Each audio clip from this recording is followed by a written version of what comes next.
important part of being in this world, especially in anatomy and physiology, and in being in, I'll say, the health. I hate the term wellness because we're not made for wellness; we're made for greatness. But I like that. being in the space, that there's a responsibility that we have, from a content standpoint, but also from a creation standpoint, that you should be creating with the highest levels of efficacy to create the highest levels of outcome. Because if you're working on just creating income, you shouldn't be in the space.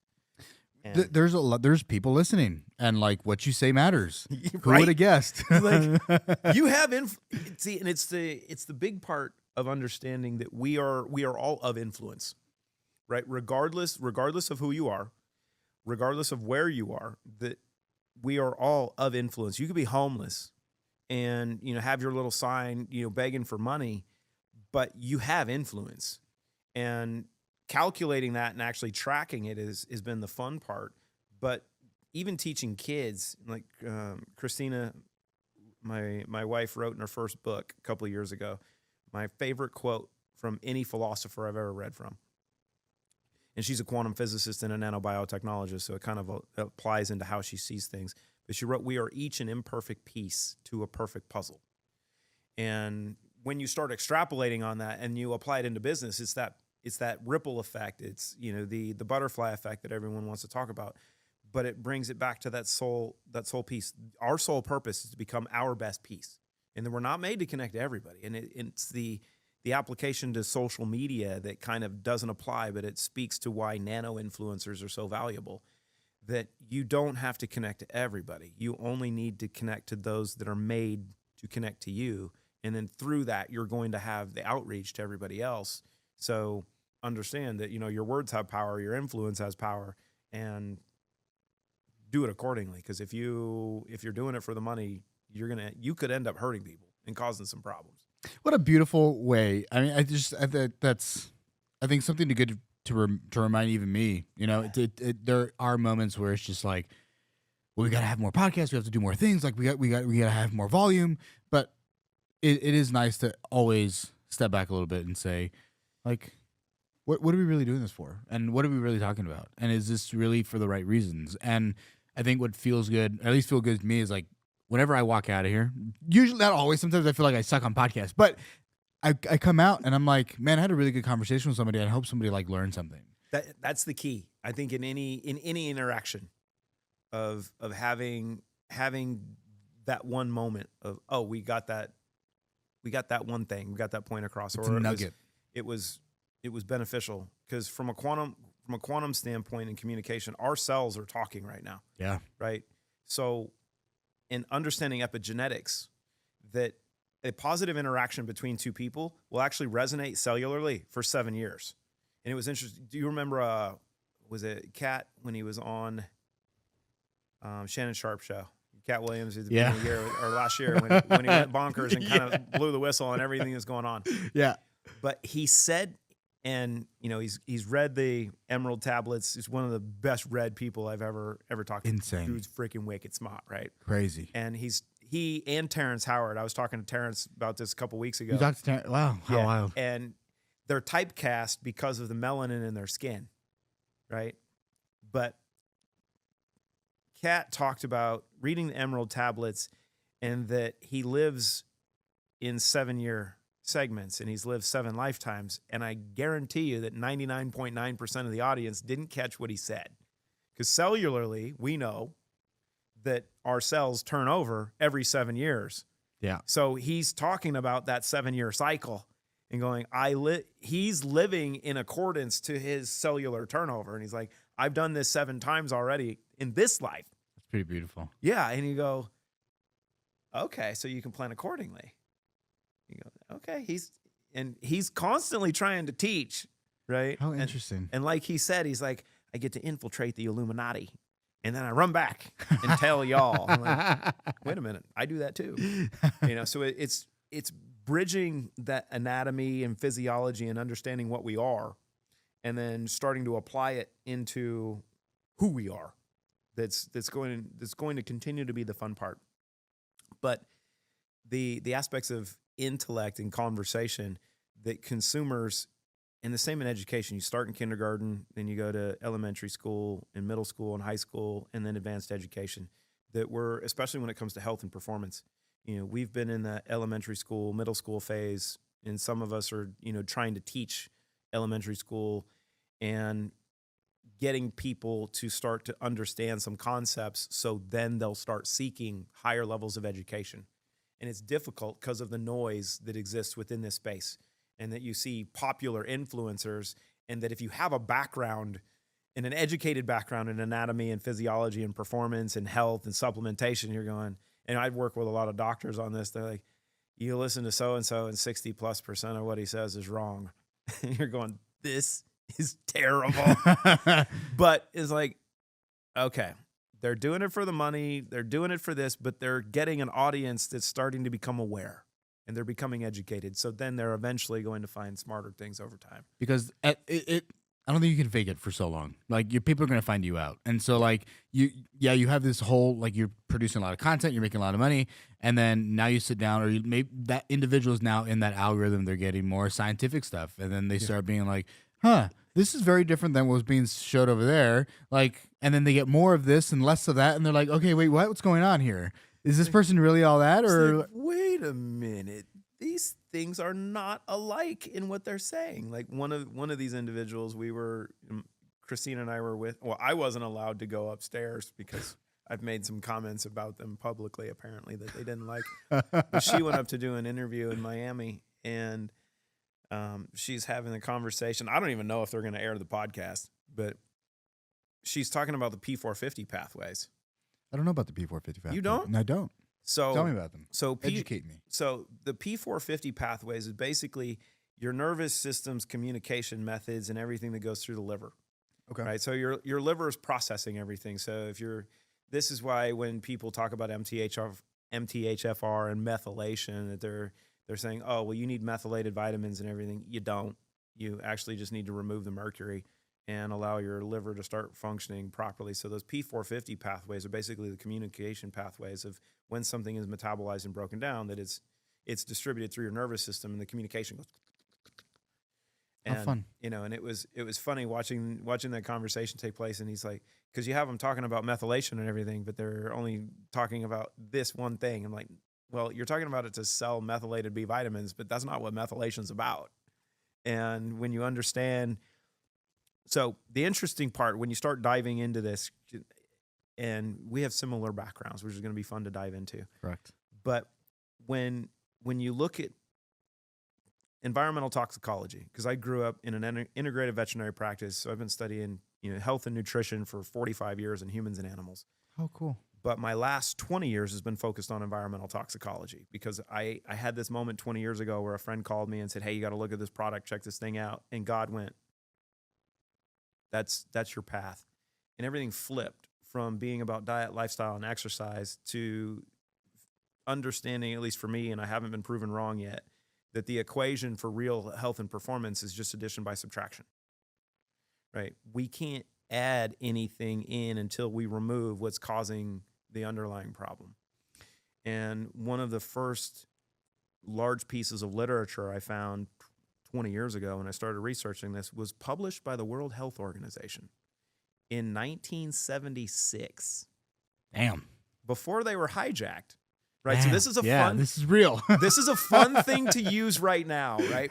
That if you want to play the game, and if Bobby wants to play the game in the Senate with everybody and say, look, you guys know the World Health Organization is truth, right? We know it's probably not anymore because it's been a little bought and sold down the river. Just a hair. But you guys want to say the World Health Organization is truth, and they're this organization that's amazing, and they publish all this data, and they've done all this stuff, and they're outstanding, and you guys stand behind them regardless of what they say. Yes. Great. In 1976, the World Health Organization published a compilation of research looking at data back to the 1950s and 1960s, that they found that one single substance was the primary cause of, at the time they knew, about 85% of all chronic degenerative disease. One substance. Mercury. Really? And they were looking at a lot of the data from the 1950s and 1960s because of the use of thimerosal. When they introduced vaccines to the market in 1938, they were using thimerosal, which if you go back to, some of the things that, other people have talked about with the Illuminati and controlling people, that they would use soft metals to control our minds. And mercury happens to be the worst neurotoxin known to man. And you add lead and aluminum and you basically have the trinity of chaos. But mercury alone is known to cause this cascade of virtually everything that we're dealing with. You go, well, they knew that in 1976. So if you knew what the cause of the problem was and you never addressed the cause, and you know that one cause is the worst neurotoxin, second most deadly chemical known to man, you're putting it in people's mouths as amalgam fillings, you're injecting it into people as an adjuvant into vaccines, because the important part so we don't get assassinated is vaccines aren't bad. Vaccines aren't bad, right? Some of them, maybe a couple actually have some efficacy and benefit, but the adjuvants, the additives that they use in them to knock down your immune system are not good. And then when you add those in and layer them over time, you're just building up the body burden. So eventually someone's going to tip. And we used to think that about 30 to 40% of these environmental toxins were passed, from mother into the womb through the placenta. And that number was off. It's actually around 70 to 80%. So the greatest way to clean a woman up is to get her pregnant. If you want, ladies, listen, right there. Ladies, you're not going to like this, but you're going to like this. Women can do this detox program. Men can't get pregnant.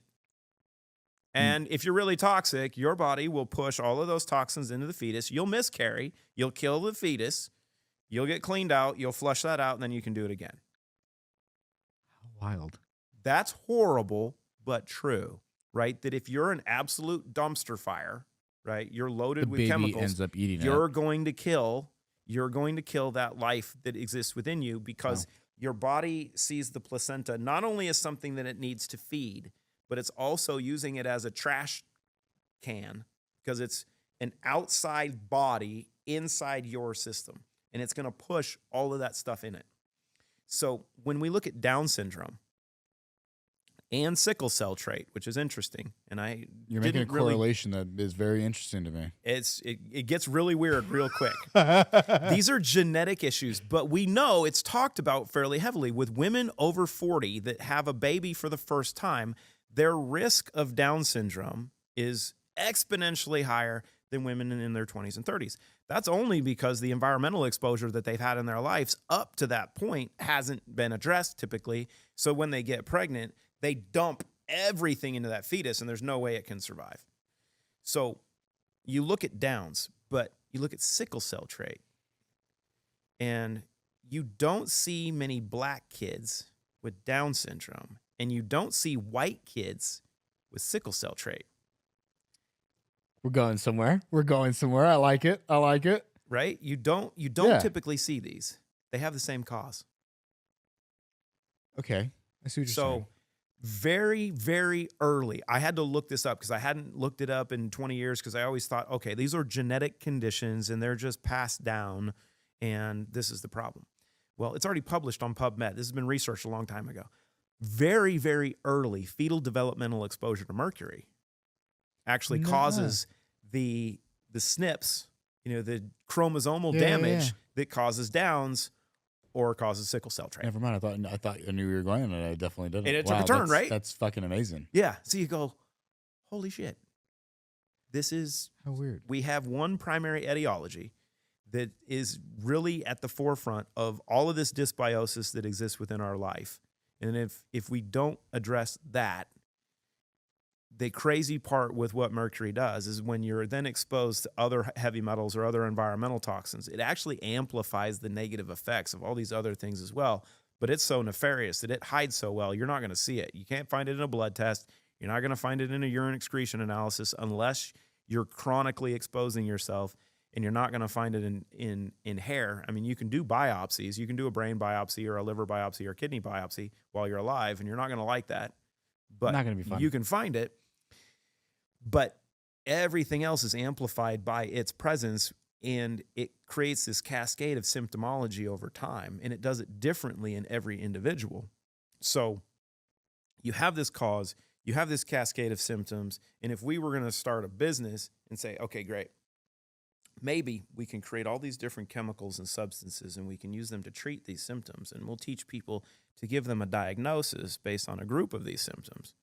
Then they can prescribe these specific things that are based on these specific symptoms. And we know that it's never going to address the cause, and it could create a cascade of a different additional symptomology based on those substances, which is going to lead to an additional diagnosis, which is going to lead to additional prescriptions. We can make some money on this deal. That's playing some chess there. It is. It It's a really long-term, multi-trillion-dollar Yeah. business plan. Where does this exist in the world? Where do you know think? what? I've not seen it really outside of the United States very much. From traveling a lot, I don't see it in Cyprus. Italy, not so much. French, no, they have great foie gras. It's just something that's here. really interesting that's been focused here, right? Because other countries, and there's a game to it, and there's a play to it. And I don't really understand the game of the play. I really don't. Like, it seems so simple to me to educate people to take care of the root cause of things, but this is me as a scientist when I'm like, okay, well, this causes this. If we get rid of this, We don't have this. then we don't have this. That seems pretty simple. Like, We would say that's a good thing. yeah. But Mission accomplished. So if we look at other countries, so if you go to Canada, if you go over to Europe, they have universal health care, right? The only country that is primarily focused on a payer-based system happens to be ours. So think of that from a population management standpoint.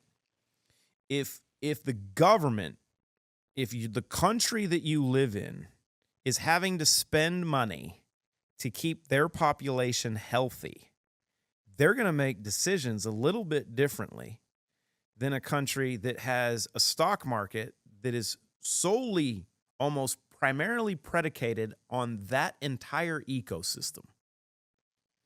That if you have health insurance companies, you have hospital systems, doctor systems, the pharmaceutical industry that's all predicated on sick care, and their stock prices are solely predicated on growing quarterly revenue, not based on eliminating those expenses, because healthy people don't have health problems, and people would save a fuck ton of money by being healthy, but those stock valuations would plummet. And then now what are those industries going to do? And they would have to go, well, we've got to reorganize. But if we did it right, the GDP of the country, productivity, production in this country, we'd have people that could actually work, because a quarter of our population is on so many fucking drugs they can't even function. Mental wellness. Big word, simple solution, not going to be addressed by the system, right? And it's something that we got to see shift here in 2024. That we had an election that was a movement of people that had a concept of make Americans healthy again, right? And make America great again. Okay, great. Never heard .gov at the end of either one of those. Haven't heard it yet. So if you suck them all into politics, you're in the abyss. Good luck. Damn. Go play in the dark, because you're not going to get out, right? So where does this move towards healthcare, real health, Yes. right? Not healthcare, not go to health the doctor, management. not sick care, not sick care management, not all of that. Where's it going to come from? It's going to come from people. It's going to come from entrepreneurs. It's going to come from businesses that are private, because if you're public, if you're on the stock market, you're enslaved, right? And we're going to see this real interesting test, because I think Luigi's trial is still going on. But you've got this kid that had a back surgery, and you've probably talked about this before. Top 5 things someone should never do. Don't get cut on, right? When it comes to back issues, don't get cut on. Oh my God. Like the worst. You've seen that. The worst. So- Worst. can we give a special shout out to Tiger Woods? Shout out Tiger Woods. Yeah, Tiger, you should have never gotten cut on, bro. Never. Had this dude's training with the SEALs, doing all this crazy stuff because he had free time and he's like a freak athletically, and he's the perfect blend, right? What Robin Williams said. You've got the Filipino, Asian influence and the power of the black population, and you mix them and you go, and then you get the tiger. But he could have just done some inversion training initially and said, okay, let's take some stress off these discs. Let's not do some of those. You're going to spend a lot of time in the pool. You're not going to be doing weights. Lengthen things out, stretch things out. Eldoa training. I don't know if you've heard. No. Eldoa is specifically working around separating or making space within joints. So the first course just goes over upper body, and then the second course just goes over the spine.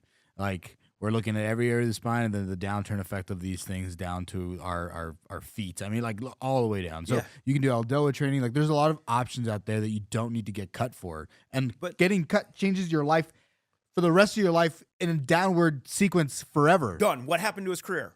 Over. He would have won 357 Masters by now.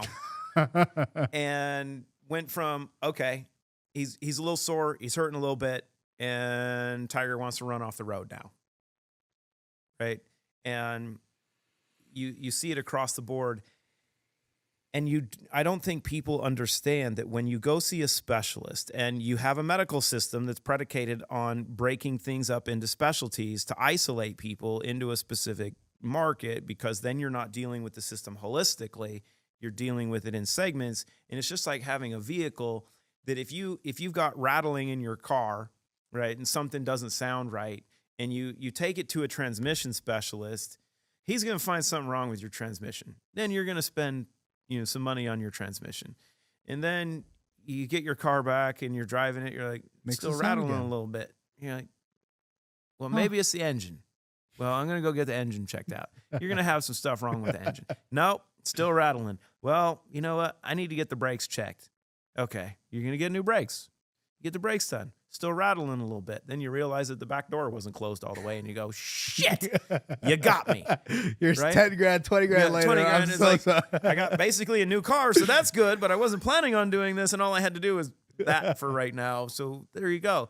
I feel like most problems are that quick of a solution. Like, if it really is that simple. Like, people that are constantly having headaches, and then they're on a medication, it's like, were you drinking enough water? Yeah. No. Oh, God. Oh, wow. Weird. If you just had a little bit more water, you would have gotten rid of that. And so you wouldn't have been so depressed. Then so you would like. Well, especially being here in Vegas. Yeah. Right. One, you're in the desert. And two, people have a lifestyle that they're able to go out. And a lot of times they're able to drink a little bit more than most.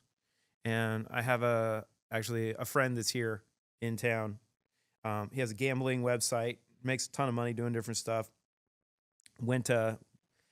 He's been interviewed by Gary Brecka a couple times because he's one of Gary's biggest successes, because he lost like 120 pounds, and he used to be a Chippendale, and then came here over COVID, when it started in 2020, added a bunch of weight because he went on the buffet tour, and then he's like, I got to lose all this weight. So uses a bunch of peptides and stuff, loses a bunch of weight, and then has full-blown alopecia.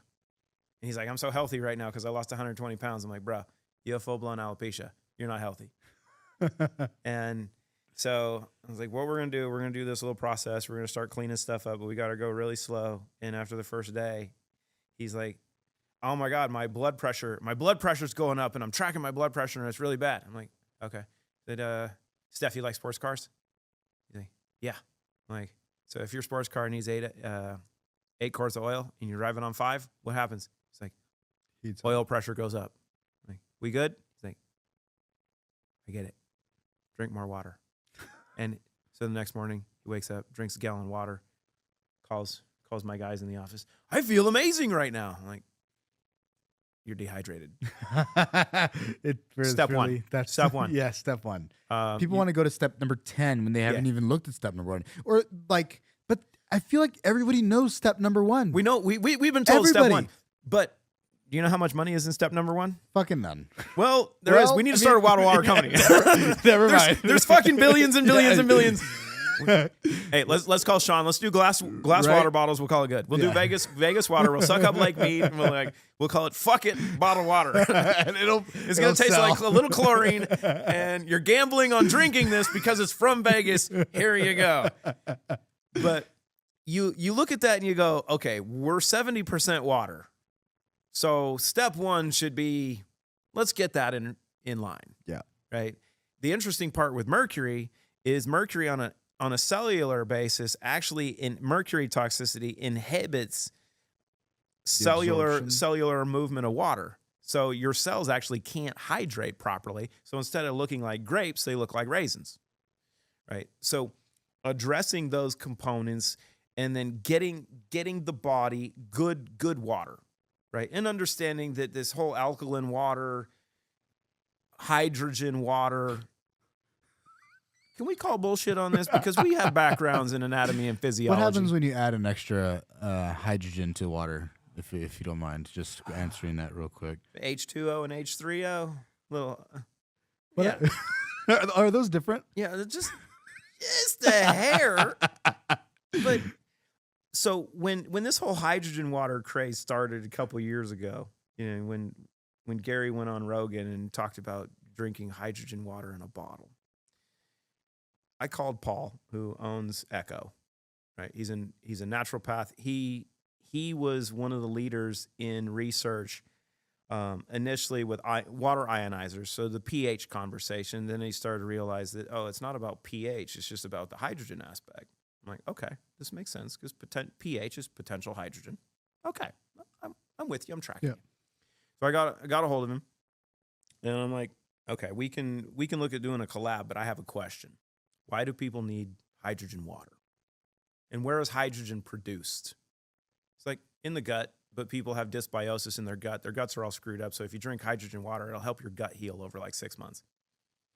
I'm like, well, the gut regenerates every 2 weeks. So if you just take care of the gut, you fix the biome, and you allow the leaky gut to heal, then what? He's like, well, then the hydrogen water would work better, but you really wouldn't need it, because then if you're putting in the good leafy stuff and those magnesium-rich components that you're supposed to have in your diet, your body produces endogenous hydrogen anyway, because we're basically a hydrogen reactor. So if you're drinking a bunch of hydrogen water, just like these people doing injections, you're telling your body that it doesn't have to do it anymore, so you're actually going to create a cascade of chaos. He's like, yeah, that would be true too. Too much hydrogen could be a real problem here. Oh, weird. So you're saying there's this whole thing about homeostasis and balance. If we start fucking around with things that we're not supposed to, we might have problems here. And then we have another opportunity for maybe some more medication or some more. Yeah. I don't know. Like it leads to something else, right? You're gonna need this. You're gonna need this. It's like, now my stomach hurts. I need to take antacids. Do you? Or do you just need to fix the dysbiosis and get us back to where we're supposed to be and where we come from, and allow the body to start doing what it's supposed to do and feed it right? I like to tell most of my clients, like, just don't be an asshole. Don't be a cunt. Like, just eat okay. Like, what it is. Like, if you're having pizza and donuts and garbage, your body's going to feel the effects of that, and it's not going to feel very good. You're going to feel like shit. You're going to perform like shit. So just know. You won't be able to think well. Your brain doesn't digest, or we don't digest it well, so I can't think well. So, like, why are we doing this to ourselves? Like, every once in a while is okay. And if you're going to do it, because some things do taste good. Of course. Then do it a little bit. Of course. You like cake? Have a piece of cake. Have a piece. Have a piece every once in a while. Not every day. Don't eat the whole thing. You're good. Yeah. You can have those things in moderation. 100%. But if you understand that you're a performance engine and you're doing your work to have it perform at its peak, then do the things that are going to allow it to perform better. Because if you're monetizing that, then it's quite valuable. Yeah. And you can ask anybody with money.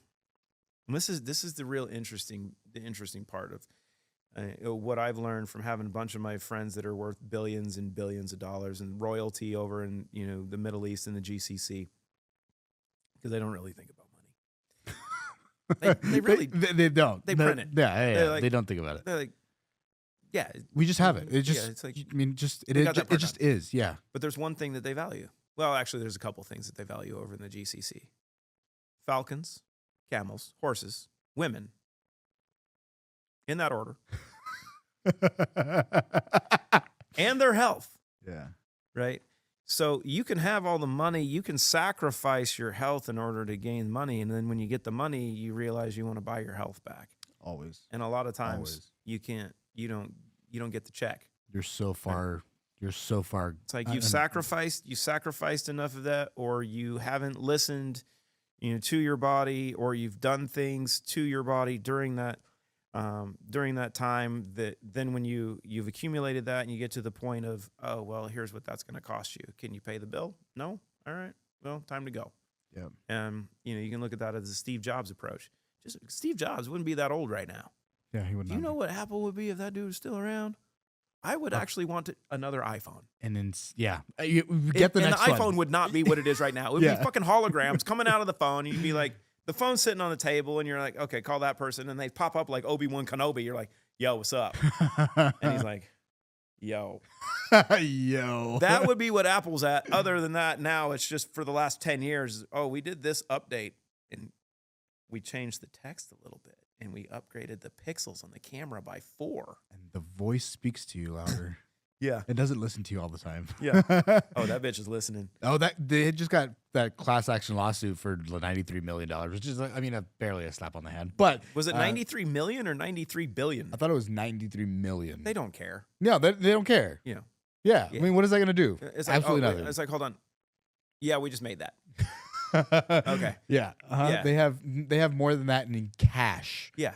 On hand. Yeah. They're fine. They're making that an interest monthly, and they're like, oh, do we need to write a check? And that's the same thing for the pharmaceutical industry of what we looked at over the last 5 years, and people are complaining about, oh, why would they release these vaccines? Why would they do this? And I'm like, well, if you look at what Pfizer made. Now, my wife was working at Pfizer like 20 plus years ago, and the former director of the CIA when he was in-house was like, look, there's not going to be any nuclear war anymore. It's going to be biological, and we'll be at the forefront of how we handle it.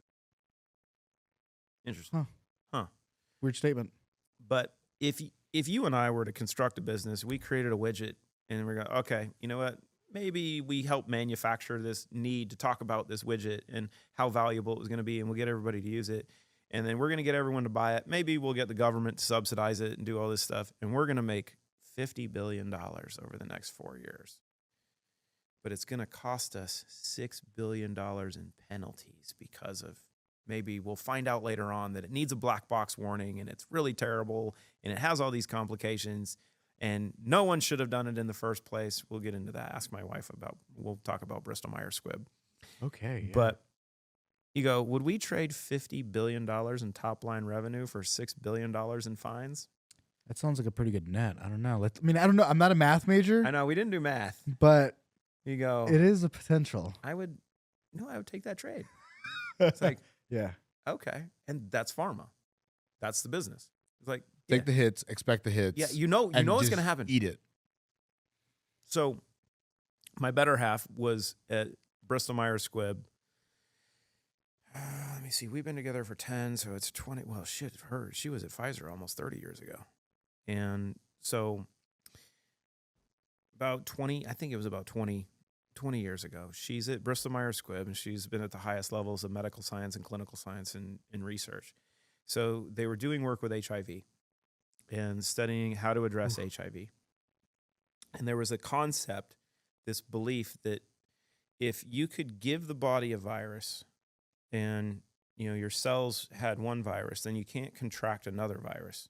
So a way to treat HIV was to give the body something else, so then you couldn't contract HIV. And they created this delivery mechanism using murine, right? So mouse DNA, right? Because mouse DNA is one of the closest to human DNA. So that's what they're using in this delivery mechanism. So they called it like mRNA. And so what they had done initially was take this delivery mechanism and use RA, like a rheumatoid arthritis virus, we'll modify it a little bit, inject that with people, and see if it would create these spikes on the cells to give someone an infection so they couldn't get HIV. And the initial research was kind of ugly. So it caused infertility, it caused strokes, it caused cancer, and it pretty much killed everything in about 7 years. So they knew, like, can't do that. It's not good. It's not good. It's like 100% kill rate over time in a population that has comorbidities. That might not pass. Gonna shelf that a little bit. Not gonna do it. So, and what the data showed, because she's gone over this with me, and I can talk about it because that way she's not compromising herself. But what the data showed with this mRNA concept is that if you were in the age of fertility, basically from birth to about 50 years old, you should never have one of these. If you're over the age of 62, you should never have one of these. Now, if you're between the ages of 50, basically, and 62, and you have any comorbidities, or if at any of those other points you have any comorbidities, you should never have one of those shots. They knew this a long time ago. We fast forward a little bit to about 2019.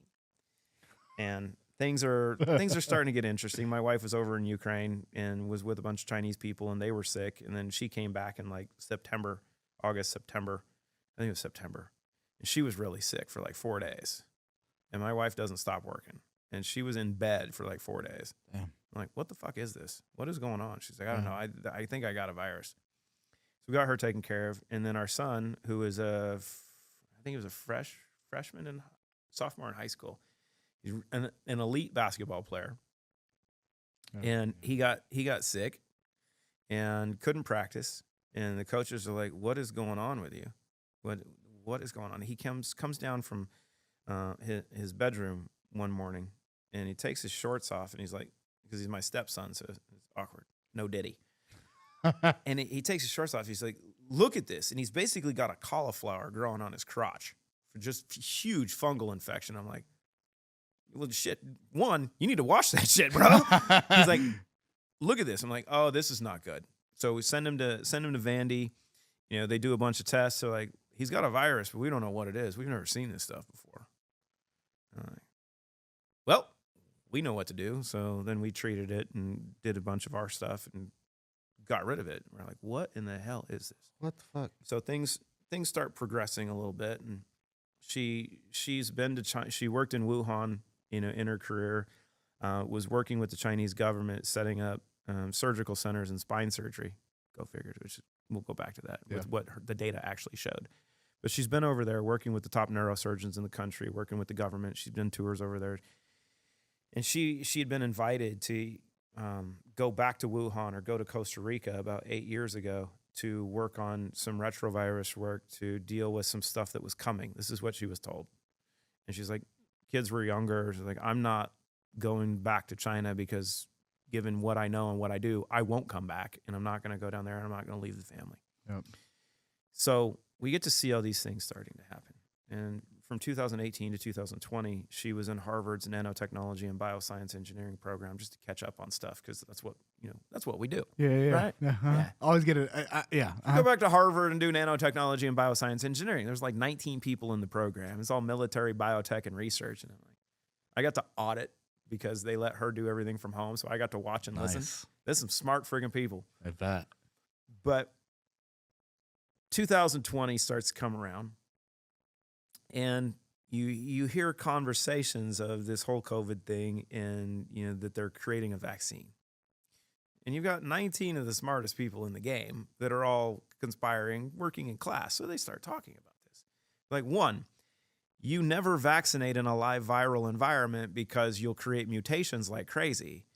So fast. Like, never. Like, we've known this for a long time. Before, yeah. Right? Yeah. And what if you can get an adoption rate of like 70% of the population? So you're not getting one mutation, you're getting, I don't know, 200 million mutations all simultaneously. This is kind of dope. So they're like, you cannot do this And you sure as fuck are not going to use these mRNA vaccines because the data that's already been done on those and what they know and what's been published knows that that shit's a chimera. And it'll kill everything, especially in a compromised population. And if you do multiple vaccines, you're going to give someone AIDS because you have an acquired immune deficiency syndrome. So they're like, yeah, that's never going to happen. They'll never do this. The government's never going to do this because they know all the data. And then they said, we're not going to do that. No, we're going to do it at warp speed. You're going, oh my God, no. 8 times. Yeah. 9 times. Some people, right? And, you know, being able to be knowledgeable. And we launched Root on February 2nd of 2020. Oh, wow. With our first 3 products, which were later very quickly shown to reverse all of the damage from what was being injected, because your C-reactive protein goes through the roof, your pro-BMP goes through the roof, your AST and ALT goes through the roof. Some of our collaborating docs that were working with elite athletes, you know, over in Europe, got rid of it in like 30 to 60 days. Like, okay, this is pretty dope. Wow. And because she knew, okay, here's how we need to address this, but we got to do it from a nutraceutical standpoint, because you can take nature and use quantum physics and bioscience engineering in a good way and do good stuff. But you go, we knew this all along. And if it wasn't predicated on making money and maybe one other thing, we wouldn't be in this situation. We wouldn't be here right now. Everybody would have gotten sick for a week. And then, well, that was nasty. That was a new one. Yeah. Oh, well. Oh, man. I couldn't smell stuff for a week. And like, went to the bathroom, smelled my finger, didn't know what was going on. It was kind of nice. Yeah, I was like, wait a minute, I'm good. Don't have to wash my hands. All right, let's go. You're like, nope, sorry. That's not how it is. Take this, do this, do this. And if you're deceived, you will choose poorly and you're going to deal with the consequences. And we've had I've had close friends of ours that have known us for a long time. We're like, don't do it. Don't do it. Like one of our really good friends, she had breast cancer. She had a double mastectomy a long time ago, and actually patented a product for called the shower shirt to basically protect a port when you're in the shower. And she's been a medical reporter for a long time. Oh, cool. And because she wanted to go on cruises, she got her 2 shots. Well, now she's had 7 to 10 mini strokes and all these complications. And you go, you want to question why? Yeah. Like, you knew what the data was. We had these conversations. You knew what was going to happen. You have all the comorbidities. And it's a scary now you place get to deal be, with man. the consequences. It's a scary place to be. Unfortunately, I had to get, I was going on a cruise, and it was either, I had somebody, there's a doctor in some state, and we're not going to say where. He was like, well, yeah, and I was so concerned at the time. And I was like, I don't know that this is like. Intuition is a pretty good thing. It is. But I think I didn't want to get. I was like, oh shit, this is a federally illegal thing that we're doing, which is cool. But at the same time, like. It's a piece of paper. It is just a piece. That's it. That's all it is. It's just a fucking piece of paper. So then you think about that. It's like, this thing is so bad and so terrible, and this needs so much control that we're good with a piece of paper. I'm like, Nazis did that. They killed a lot of people too. They said, can I see your papers? Papers. Get some ink? Yep. Go here. We'll give you a free train ride. Get a Just free papers. shower. We'll give you a couple snacks. You get to work real hard for a little bit. Then we'll show you the oven. It's crazy. You know they did that in China too? I didn't know that they did. I didn't know they did that in China. Yeah, back in 2019. No shit. Yeah, so what happened? This whole Wuhan, well, I'll give you the synopsis of the story that we got from one of my wife's friends that's a neurosurgeon. The top neurosurgeon over in China is also part of the CCP. He's a general in the CCP. So there's all these conspiracies that this was born in a lab. It was born in a lab. I was going to say, are they conspiracies? Yeah. Trust me, it was made in a lab. But it wasn't made in a lab. And this is what's really important. It wasn't made in a lab. Right? And I don't argue with my wife because she's smarter than I am. But she's like, do people, because she's been to most of these places because of what she's done. She's like, do people not understand that there's these bioweapons research labs all over the world? They're in Ukraine, they're in Russia, they're in China, they're in India. There's some in the United States, but the United States has moved them outside of the United States so they can do more gangster research. Like, fuck. She's like, like CRISPR and everything. You can go to Cyprus and actually have a designer baby made. The Chinese do it. 100%. 200 grand, 250 grand, have a designer baby. Yep. I'm like, huh. I want my baby to look like a Kardashian. Why wouldn't you you? And the Kardashians might do that too. You never know. Honestly, maybe people already have. I guarantee. Oh no, there's lots of them. Yeah. Yeah, there's lots of these kids, and like you go look at Wembenyana and you go, You're too perfect. I don't know if you can be 7'6" and move like a guard. Yeah. Maybe just maybe. But she gets this. So it's March. We launched February 2nd. It was spring break 20. I think it was like March 13th or something like that. So we're in Florida. We're in the Panhandle. She's in Miami. She's driving over to come connect us. And then this whole lockdown thing starts. So she gets text messages from a friend in China and also another doctor that she knew in Italy saying, this is what's coming. This is what's happened. And so this doctor in China writes this manifesto to her on WhatsApp. And she reads it to me. I'm like, you need to save that. And my wife doesn't understand some of the aspects of what goes on behind the scenes, just because she's made to do a specific thing and she's so focused on that. But he writes this manifesto of begging for forgiveness for what he was part of. That the Chinese were working in conjunction with the CIA on an aerosolable retrovirus that they could spray over a population that would decrease IQ and cause you to become schizophrenic and psychotic. That way, in China, if they did that, and they were looking at doing this over Hong Kong because of the Hong Kong uprising and the riots, and you can't shoot them all because then it looks bad on TV. But if they go crazy, you can just lock them up. So they created this aerosol, and they tested it. So they took in some of their dissidents, some of the geniuses that were against the party, some of the musicians, artists, and people that were protesting, a few of them. Brought them in, exposed them to what they were working on. And in 2 weeks, it worked really good. Everybody their IQs dropped, and they went crazy. And then they started bleeding out of every orifice. And they died really quickly. And they went, oh, shit, that's a chimera.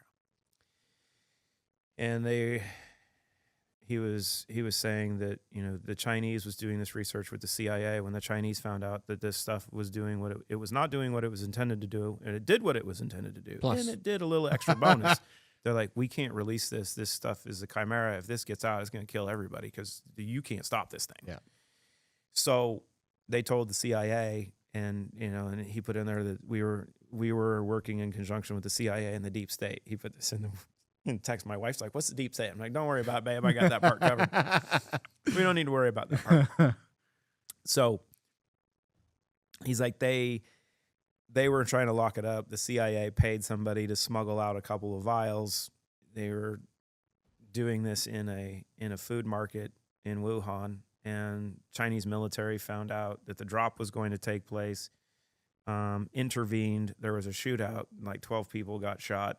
And the guy that was supposed to be delivering the vials dropped one. Mission Impossible can't write this freaking story. Yeah. Right. So dropped it.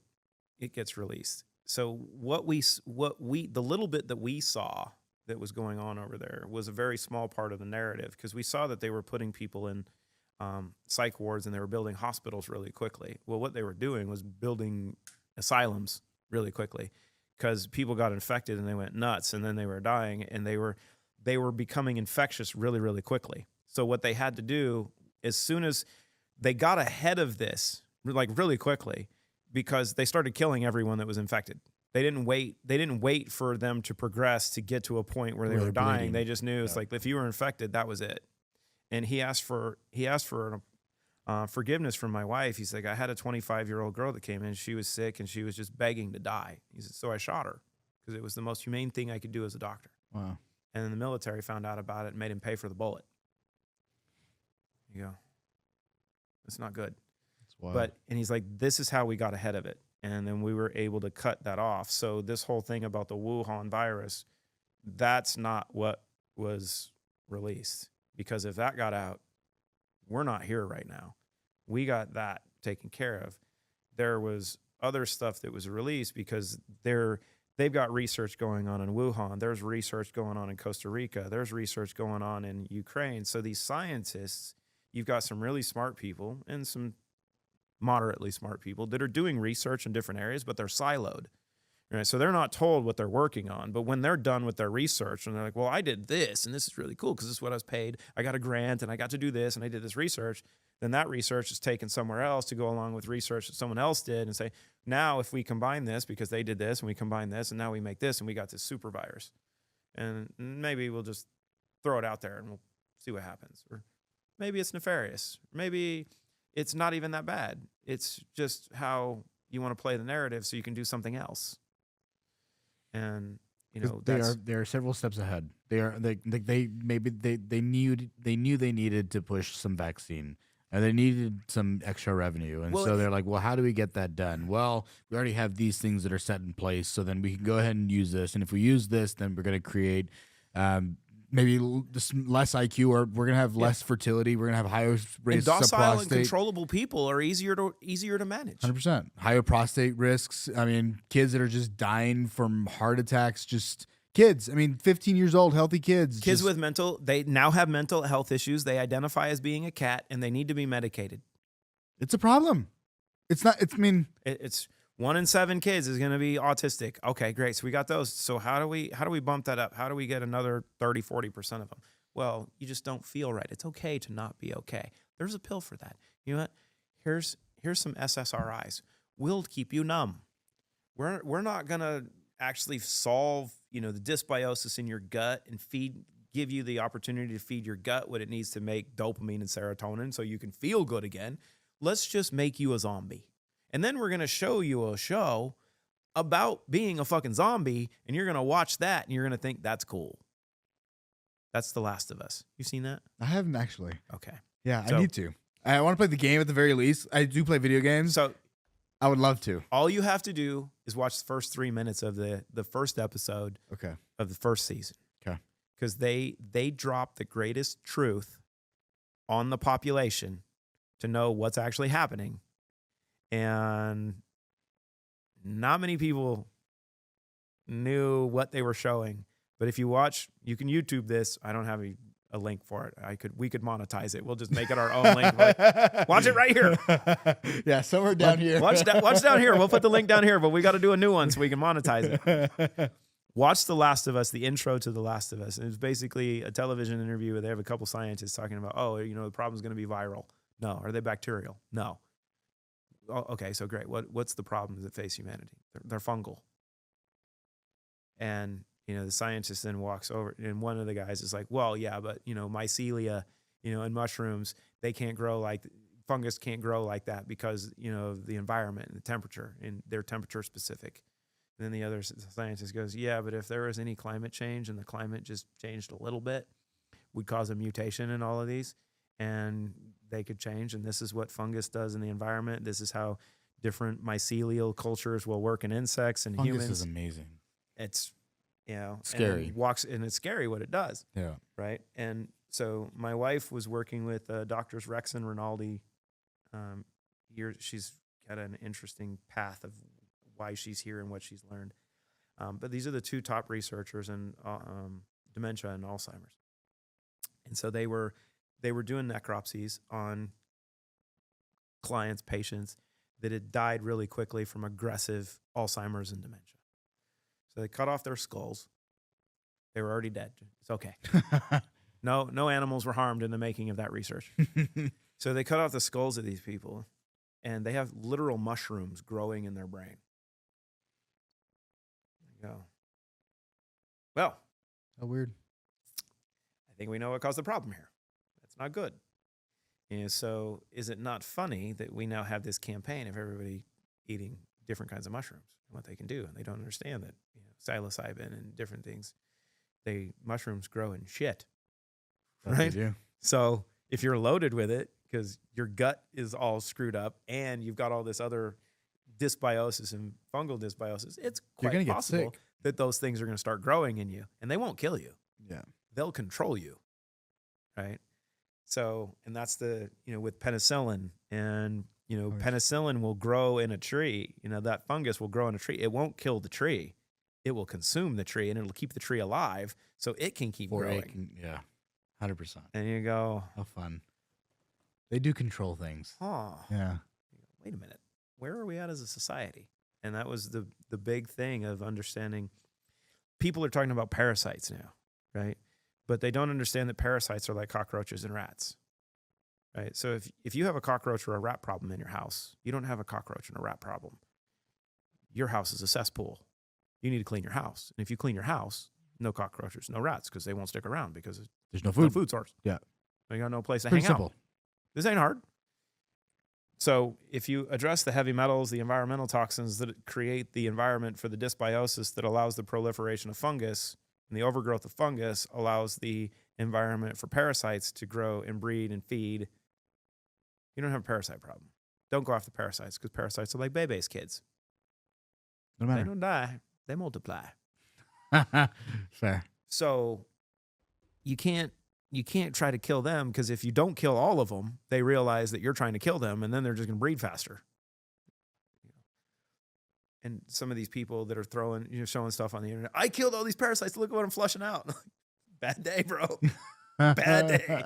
This is not going to bode well. I got to tell you something real quick, because I think you might appreciate it. When I was doing research several years ago, and we looked at a specific dopamine receptor inside the brain and how it interacted with what we consumed. So it was like kind of about 10-ish years ago, maybe a little bit longer, looking at fecal matter transplants. Mm-hmm. And we took a healthy rat and they're on a chow diet versus a rat on a Western style diet. So high fat, high sugar diet. And then chow, for those that it's just what that specific breed is designed to eat. And so we had them run on the treadmill for over several months, and we could obviously see that these guys were moving less, right? The unhealthy diet. And then we took the fecal matter from each individual and just replaced it. We swapped. And then the results swapped. These people they looked good. The right? rats looked good, but they were running became like lethargic. They became lethargic versus our opposite group was big old rats that were like Supercharged. They just loved to do it. And so there's this dopamine receptor in the brain that's directly associated with what's happening in our gut that's been proven for a while now. And that's just one. That's just one. Yeah. Yeah. Yeah, there's a couple. There's more than one. Yeah, and so we were looking at the specific one, and it was just really cool to see such an immediate effect take place from just such a simple change of diet. And diet, but even looking at the fecal transplant aspect, which is something that's really interesting in the human component, because we do that now. Yes. Yeah. Some people do, and it's very beneficial. So is this a new way of dating, that a fat guy can find a really fit girl and go, yo, I need some of your shit? 100%. Like 100%. Not on me, in me. In me, yes. Let's go. There's somebody, I forget, there's a documentary on Netflix. I forget what it was called. Oh, God, no. But this girl was having some issues with her stomach. And so she took her boyfriend's poop and like blended it up, put it inside of vegetable capsules. Yep. And then just started taking those capsules. And then she got severely depressed. And she was like, what's going on? I don't really understand it. And then he's like, well, he has depression. And so now I have depression. How weird. It's like, isn't fecal matter interesting? Like, isn't what happens in your gut really kind of cool like with what happens up here? Gut-brain connection, maybe? Your vagus nerve is going, hey, I'm the information superhighway here. You might want to pay attention.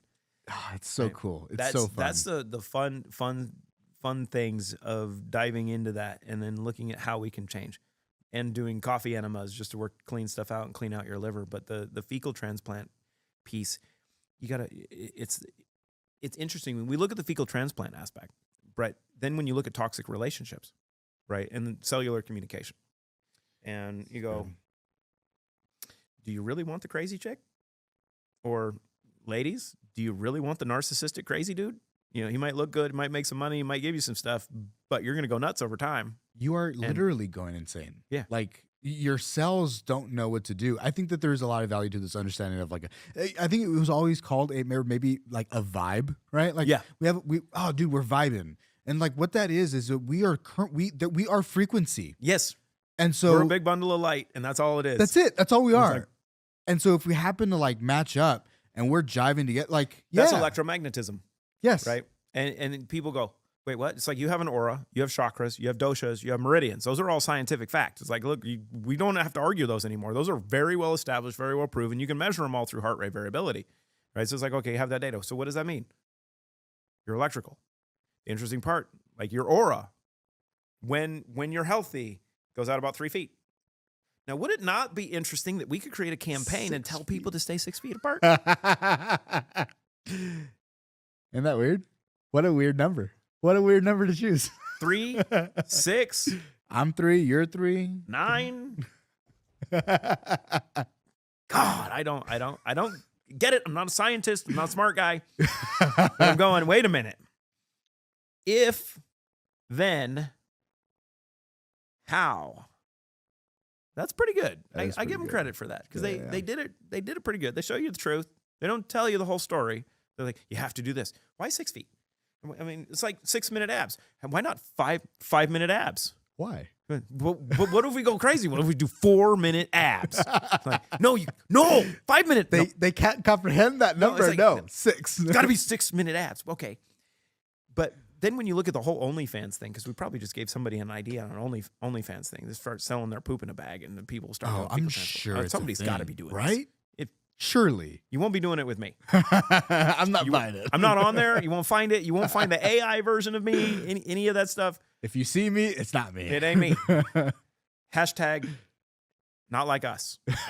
But the understanding of our physiology, of where we are and what we can do and do it in the right ways. I mean, we're at this unique precipice. I've told people for years that we're at the beginning of this ascension event and a simultaneous extinction event. That if you look at what's going on across the world, some cultures are not going to be here in 3 generations. They're not breeding. Yeah. One of those is ours. Whoops. Japan. In Japan, Ours. Yeah. they're pretty much done. Uh-huh. It's like, guys, and and the crazy part is you look at how they've been programmed over there. You go, you need to keep breeding, but then all the youngins are like, yeah, but we have sex with robots and it's great. Yeah. Bye-bye. Do robots take over? Like, is it the robot that's communicating to us? I You know? don't, so This is like super tin hat. I'm sorry, I- but so like, let me give you the other side of the scenario. It's not Okay. it's not the robot aspect, but it's this is coming from a royal family member in the UAE. So he's got access to information, he's got means, and he's really focused on the health aspect and the environmental component. I was over with him. I was at his family compound in end of last year, and with him and his right hand guy, and we're having chit chat on geopolitics and different stuff, having coffee and tea, and it's really cool. It was like, good tea, I'm sure. Oh Good my God, coffee, his but mom- great tea. his mom made the tea, so it was a combination of like 5 or 7 different things, and some milk. Oh, Oh, so that sounds really nice. yeah. Oh, it's the difference of actually sitting down and having tea and having coffee the way that it was made to be done. 100%. And so we were chatting, and I forgot how the topic came up. I think we were talking depleted uranium and what was going on. Yeah, what had gone on in the Gulf War, because Gulf War syndrome and all the issues that we have in the Middle East right now are caused by depleted uranium. And we won't talk about why or who did all the depleted uranium rounds that were used in the Gulf War, because that would be worse than Agent Orange, and we're not ready for that yet. But Are we not? we're not there yet. They know over there. They're like, this is the problem, and we're going to work to address it. But we're chatting about some of these things, and he stopped me. He looked at me, and he's like, dead cold. Like, you understand that your country was hijacked on September 11th and is run by Satanists, correct? And I went, yes. But if I say that at home, I'm a conspiracy theorist. You guys over here know it to be a fact. And you're dealing with it. He's like, the American people are not the problem. America is not the problem. The problem is you guys have been hijacked by a bunch of Satanists. And then when you apply healthcare decision making, the media, Hollywood, music. And we're starting to see all of this stuff start to bubble and boil, right? It's not like it's that smooth underlying layer that's just been Not at doing all. stuff for a while. And then Cat Williams comes out and says, "This is what's going to happen, bitches." It's loud. And you're not gonna like it. You're not gonna deal with it very well. And when you start to see it in one area and then you start to see it bubble up in other areas, you better start paying attention, because it is truly, and especially from a health standpoint, the one thing that I've learned a lot in my career is you have the physical, you have the psychological, you have the spiritual, you have the emotional. And for guys, we want to put them in boxes because that's how we function, right? It's like, I'm just going to deal with the physical. I'm going to eat right and I'm going to go to the gym. Great. Well, guess what? More to it. Because it's not one at a time. It's everything all at once. What was that quantum physics action movie? It's like everything at one time, all at once. Everything everywhere all at once. There you go. Yeah. I love that film. Like, that was great. It's made for us, right? Because you Yeah. got 27 things going on. You're like, this is better. This is better. good. It's like Pulp Fiction on crack. It's like, this is outstanding. It was fantastic. But when you understand that we are all these things and that we're being manipulated on multiple angles, to be controllable, because if those of us that understand our source and know where we come from and work to become who we are made to be, right? And that's why my mantra from a corporate standpoint is just to create greatness, because that's what we're made in the image of. That's what we are. I mean, we're light. Light's fucking great, It's pretty amazing. right? It does a lot of shit. Really cool shit. It's infinite. It It is goes infinite. everywhere. It can do crazy stuff. It creates illumination. So the Illuminati is not the small group of people. It's us becoming what we're supposed to be. What a word. What a statement. But when you get a population that starts to do that, and you've got some that have chosen the dark side, was Star Wars trying to tell us some shit? You got those that have chosen the dark side, and we've been taught since we were children to fear the dark. Right? It's like, oh, don't go outside at night. There's bad things, creatures that get you. Werewolves are out at night. Vampires out at night. All this. You're saying that there's reptilians and anyway. They're out there. Oh yeah, they're there. But I like when Mitch Hedberg. Sorry, Mitch Hedberg, who's like, I think, what's his name? I love Mitch. Bigfoot is just a blurry. That's the problem. What? He's just a blurry guy that's walking around. He's out there, but he's just blurry. Crazy note on that. So my wife did a podcast a couple weeks ago with Izzy, who's the chief. He's the chief of the Sioux tribe. Oh, very cool. How wild.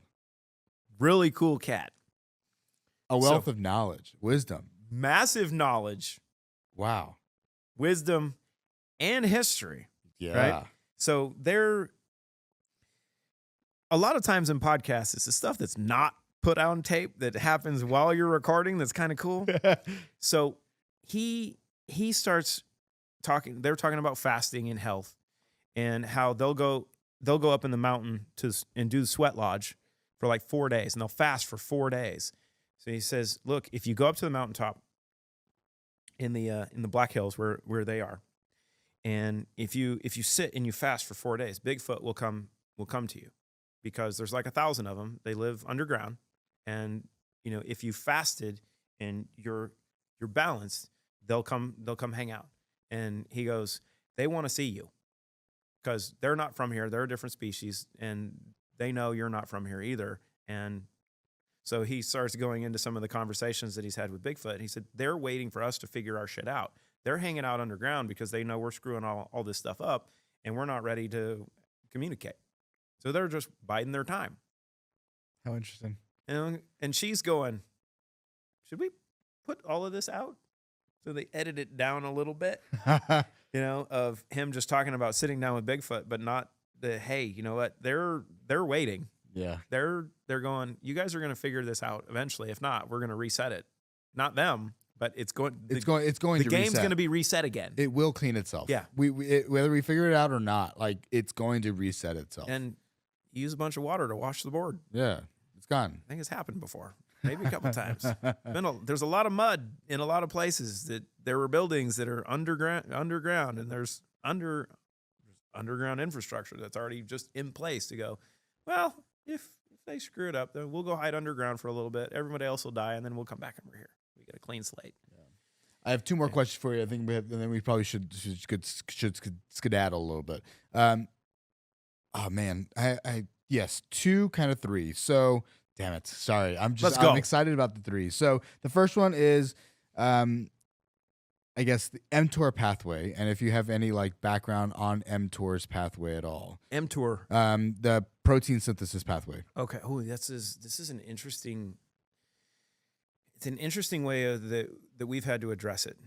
Of when we look at protein synthesis, right? We've looked at meat and the importance of beef. You know, beef was the original performance enhancing substance. Hell yeah, it was. Amazing. I was in Athens. Still is amazing. Oh god, it used to be outstanding. Now it's still pretty good. Sure, fair. But we'll hit on that real quick with the best beef, and it's not grass fed. My wife's working on the Human Genome Project, and one of the primary causes of colon cancer, grass fed beef. Really? Grass fed butter. Huh? You know why? Why? Glyphosate. Huh? It's in everything. Wow. So if you've got the cows eating just grass, they're getting a higher concentration of glyphosate, and so what we think is really good for us is actually the worst. Wow. But best beef in the world. We know that Wagyu beef is outstanding, right? It is. Japanese Wagyu beef, better than everything else. But do you know why? It's not the beer and the massages. The high fatty content? Yeah, but why? What creates it? What creates So there's Clean Slate, our little detoxifying substance that we make, uses a specific zeolite in the best source available. So this little clinoptilolite substance has been used for basically from the beginning of time when the planet was being terraformed to clean up the environment. But it's in its powdered form is used in animal feed and for environmental cleanup, but they feed the cows a little bit of, well, they put it on their grain and their feed every day. So it's actually detoxifying the cows. So they're actually cleaning them. So their nitrogen output decreases, and this is all clinically proven. Their lean mass increases. The fat becomes better rendered because of then what they're doing. But you've got cleaner cows, you've got healthier cows, you've got better tasting meat that's unlike anything else on the planet, because it doesn't matter if it's American Wagyu or Australian Wagyu. There's nothing that compares with Japanese Wagyu beef. That's the differentiator, because they're cleaning them up. And that's why you can eat like 3 or 4 ounces of Japanese Wagyu beef. You're good. Or you're going out to get American, you're like, I need 30 ounces of steak. Like, I'm real good. Yeah. But the problem that we faced is now our food supply, even from a beef standpoint, doesn't have the amino acid profile that's necessary for proper metabolism, right? And it's completely polluted and completely toxic. So understanding that and understanding the pathways, Christina put together a combination of essential aminos and peptides with some HMB and phytoplankton, a specific proprietary phytoplankton that's giving the body everything that it would have traditionally gotten, plus some bonuses from eating really good meat, to give it what it needs. But instead, it's already broken down, it's already synthesized, and it's like, here, you can use it. And so the way that she's created those mechanisms has been a way of bypassing the toxicity and the chaos, because one of the things that we've seen is you have nutrients, you have calories. We've always been taught you need calories. We don't need calories. We need nutrients. And you can create the mechanisms through specific extracts or a combination of ingredients to get all the nutrients you need with very, very low caloric intake. And then if you do that, you've got the foundation that your body needs from a performance standpoint, and then you can eat to supplement what you're already building as your foundation. It's kind of a back way of looking at it. But it's important because there's so much dysbiosis in the environment and in our system. Metabolically, we're all jacked up. Most people are insulin resistant in the United States because of everything that's in us. So you've got to regulate, and that's don't talk to me about fucking Ozempic and everything else, right? GLP-1s, get the fuck out of here. But being able to regulate insulin, block sugar consumption, so you're resetting your endocrine system and then allowing the metabolic pathways to start working properly is really what's important. So it's a really complex process to a simple question, saying, okay, how do we do this? I'm like, well, big pathway, and probably didn't answer it very well. I think that was perfect. I think that was great. That's how you guys manage it, is to ultimately clean up a individual's system so that they can actually intake the nutrients. They can start need. using what they're getting. It's if you look at it as an expensive, performance vehicle, you got to clean out the do they still have carburetors? I don't know. But clean out the fuel injectors, clean out everything, upgrade spark plugs, everything else. Make sure that, pistons are firing properly. Then you're going to give it the right oil. Then you're going to put in the right transmission fluid, and you're going to make sure the gas tank's always full. Yeah. And it's going to run like nothing you've ever imagined, versus just letting it sit, never changing the oil, never changing anything out, and trying to run it on the 16th tank of gas. Yeah. I mean, that's the difference of, where we sit. And I think the important part for elite athletes, and we've seen this in case studies, is we've got this max for performance that we kind of hit, and it's very similar to the glass ceiling that we've seen in women in business, that they've talked about. It's like, okay, you can attain this level, but you're just going to bump up against it. You don't get to go. That if you have someone that's insanely elite in what they do, and it could be sprints, it could be powerlifting, it can be basketball, football, baseball, it doesn't matter. If you start taking away all of the mess that exists when all of us, and you start feeding these extra tools, you open up a level of performance that we've never seen before, right? And from like an anatomy and physiological perspective of seeing reaction time in like world champion athletes improve by 40 to 50% in a couple of weeks, and you go, wait a minute, cocaine doesn't do that. And you can't use cocaine every day because it'll kind of ruin your weekend.